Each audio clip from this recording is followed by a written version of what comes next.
Video tutorial Microsoft Word. Oke, langsung saja kita pergi ke Microsoft Word-nya. Di sini saya pakai yang 2007.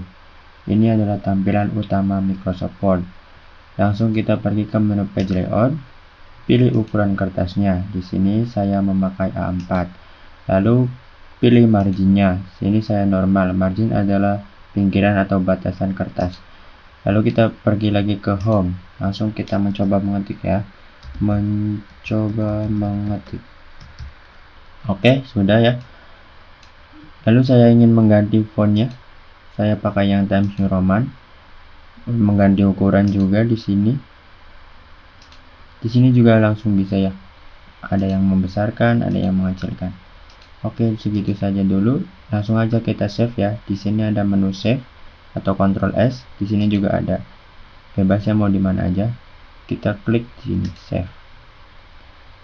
Saya menyimpannya di folder download. Awas ya, ini harus diingat tempat kita menyimpan filenya. Sudah ada namanya, lalu kita save klik. Baiklah, itu dia video tutorial Microsoft Word.